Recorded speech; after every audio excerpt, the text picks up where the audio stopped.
अवधूत चिंतन श्री गुरुदेव दत्त. ओम साई अवधूत आनंद मराठी यूट्यूब चॅनलमध्ये आपले स्वागत आहे. आपण ऐकत आहात श्री गुरुचरित्र या ग्रंथाचे कथासार. हा ग्रंथ पठण किंवा श्रवण केल्याने मानवी जीवनाचे सार्थक होते. चला तर अध्यायास सुरुवात करूया. अध्याय 4. श्री गुरु दत्तात्रेयांची जन्मकथा. श्री गणेशाय नमः. नामधारकाने सिद्धांना विचारले, सिद्धमुने, हे अत्री ऋषी कोण? ते कोणाचे पुत्र? देव वेषांतर करून का आले? हे सर्व जाणून घेण्याची मला उत्कंठा लागली आहे. तरी कृपा करून ती कथा सविस्तर सांगा. नामधारकाची विनंती ऐकून सिद्ध म्हणाले, तू जिज्ञासेने खूप चांगला प्रश्न केला आहेस. तुझ्या प्रश्नामुळे ती कथा मला साद्यंत आठवत आहे. मी तुला अत्री ऋषींची सृष्टीच्या उत्पत्तीपासूनची समग्र कथा सांगतो. ऐक. सृष्टीच्या उत्पत्तीपूर्वी सर्व जलमय होते. नंतर त्यात हिरण्यगर्भ निर्माण झाले. हिरण्यगर्भ म्हणजेच रजोगुणापासून उत्पन्न झालेला ब्रह्म. त्याला ब्रह्मांड असेही म्हणतात. पुढे त्याची 2 शकले झाली, आकाश आणि भूमी. ब्रह्माने त्यामध्ये 14 भुवनांची रचना केली. 10 दिशा, काळ, मन, बुद्धी, वाणी व कामक्रोधादी षड्विकार उत्पन्न केले. मग त्या सृष्टीची आणि विस्तृत रचना करण्यासाठी मरीची, अत्री, आंगिरस, पुलस्त्य, पुलह, क्रतू आणि वसिष्ठ असे 7 मानसपुत्र निर्माण केले. ते सप्तर्षी म्हणून प्रख्यात आहेत. अनसूया ही अत्री ऋषींची पत्नी. तीच जगज्जननी जगदंबा. ती अतिशय सुंदर होती. महान पतिव्रता होती. तिच्या पतिसेवेचा पुण्यप्रभाव इतका वाढला की त्या पुण्याईच्या बळावर ती स्वर्गाची स्वामिनी होते की काय अशी देवांना चिंता वाटू लागली. तेव्हा इंद्रादी सर्व देवांनी ब्रह्मा, विष्णू आणि महेश या त्रिवर्गाची भेट घेतली. त्यांना अत्री आणि अनसूयेची सर्व हकीकत सांगितली. इंद्र म्हणाला, अत्री ऋषी हे थोर तपस्वी आहेत. त्यांची पत्नी अनसूया मोठी पतिव्रता आहे. ती काया वाचा मने तत्परतेने पतिसेवा करते. आलेल्या अतिथींचे पूजन करते. कोणालाही विन्मुख पाठवित नाही. तिचे अलौकिक आचरण पाहून सूर्यही घाबरतो. तिला त्रास होऊ नये म्हणून मंद उष्णता देतो. तिच्यासाठी अग्नी शीतल होतो. वायू सौम्य वाहतो. तिच्या पावलांना त्रास देऊ नये म्हणून भूमी मृदू होते. तिला उपद्रव झाल्यास ती शाप देईल की काय अशी आम्हाला सतत भीती वाटते. आमच्यापैकी कोणाचेही स्थान ती हिरावून घेऊ शकेल असा तिचा पुण्यप्रभाव आहे. तिने एखाद्याला वर दिल्यास तो आम्हालाही मारू शकेल. तुम्ही यावर काहीतरी उपाययोजना करा. अन्यथा भविष्यात आम्ही सर्व देव तिचीच सेवा करीत आहोत असे दृश्य दिसेल. देवांचे गारहाणे ऐकून ब्रह्मा, विष्णू आणि महेश यांना राग आला. चला, आपण स्वतःच जाऊन तिच्या पातिव्रत्याची परीक्षा घेऊ. तिचा व्रतभंग करून तिला यमाकडे पाठवू असे बोलून त्यांनी देवांना अभय दिले. त्यानंतर तिघेही अनसूयेचे सत्व पाहण्यासाठी भिक्षुकांच्या रूपात अत्रींच्या आश्रमाद्वारी आले.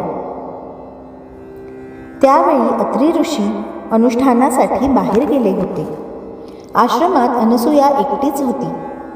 भिक्षुकांनी तिला हाक मारली. ते म्हणाले, हे सती, आम्ही ब्राह्मण अतिथी म्हणून येथे आलो आहोत. आम्हाला भूक लागली आहे. तुमच्या आश्रमात नेहमी अन्नसंतर्पण होते. तुम्ही अभ्यागताला इच्छाभोजन देता अशी कीर्ती ऐकली आहे. तरी लवकरात लवकर इच्छाभोजन द्या, अन्यथा आम्ही विन्मुख होऊन अन्यत्र जातो. त्यांची हाक ऐकून अनसूया बाहेर आली. तिने भिक्षुकांना वंदन करून आदराने आश्रमात नेले. त्यांचे पाय धुतले. बसण्यासाठी आसने दिली. अर्ध्य पाद्यादिक उपचारांनी त्यांचे स्वागत केले. व म्हणाली, मी भोजनाची तयारी करते. आपण स्नानादी नित्यकर्मे उरकून या.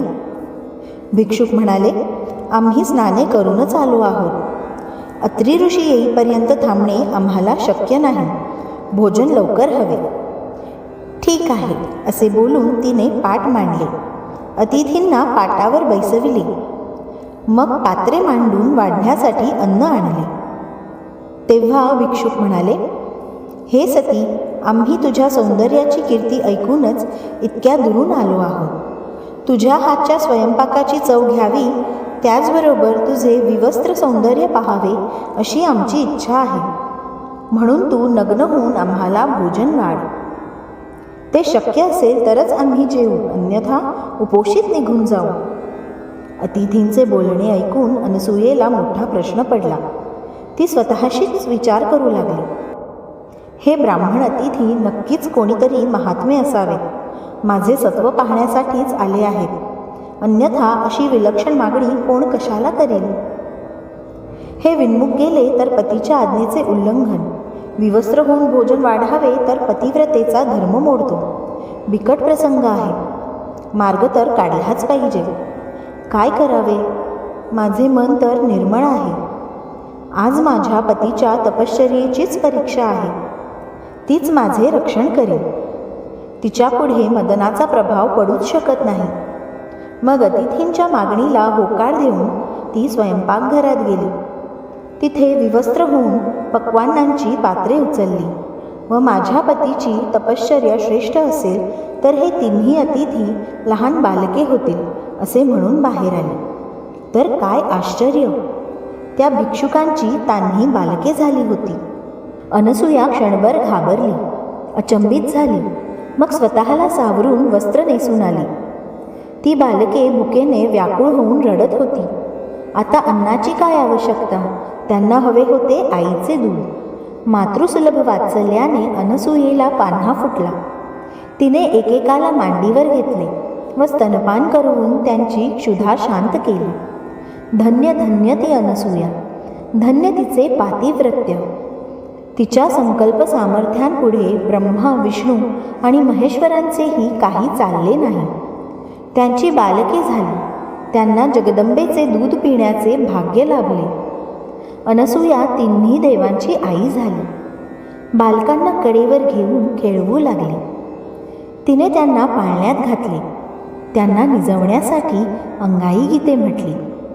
त्या गीतांमध्ये उपनिषदांचे अर्थ होते. बालके निद्राधीन झाली. मध्यान्ह झाली. अत्री ऋषी आश्रमात परतले. पाळण्यात झोपलेल्या बालकांना पाहून त्यांना मोठे आश्चर्य वाटले.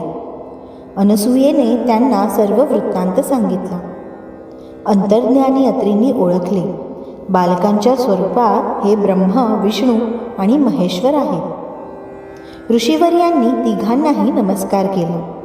तेव्हा बालरूपी तिन्ही देवांना परमसंतोष वाटला.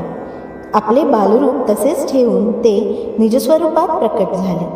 अत्री आणि अनसूया यांच्या अलौकिक आचरणाविषयी प्रशंसोद्गार काढून त्यांनी ऋषीवर्यांना वर मागण्यास सांगितले. अत्रींनी अनसूयेकडे सहेतुक पाहिले. तेव्हा ती म्हणाली, नाथ, हे तिन्ही देव तुमच्या भक्तीने प्रसन्न होऊन येथे आले आहेत. तुम्ही त्यांच्याकडून पुत्र मागा.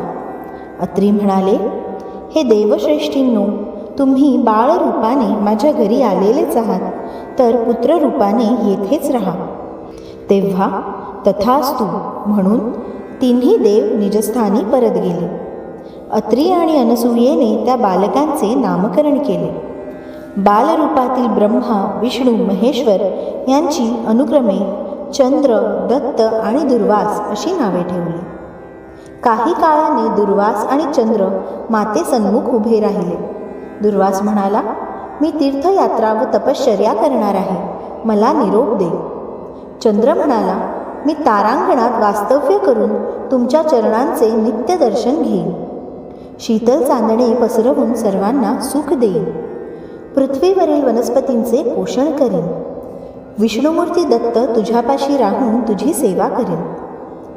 अनसूयेने त्यांना जाण्याची अनुज्ञा दिली.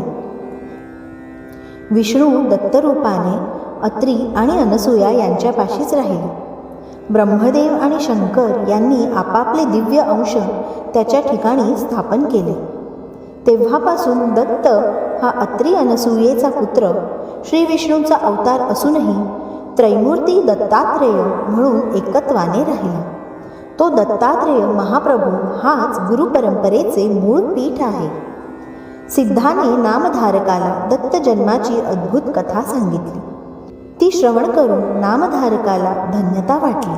तो म्हणाला, महाराज, आज तुमच्या कृपाप्रसादाने मला दत्तावताराची मूळ कथा ऐकण्याचे भाग्य लाभले. माझ्या ज्ञानात भर पडली. आता श्री गुरु दत्तात्रेयांचे पुढे कोणकोणते अवतार झाले त्याविषयी सविस्तर सांगा. अध्याय 4 समाप्त झाला. श्री सद्गुरु चरणार्पणमस्तु. अवधूत चिंतन श्री गुरुदेव दत्त.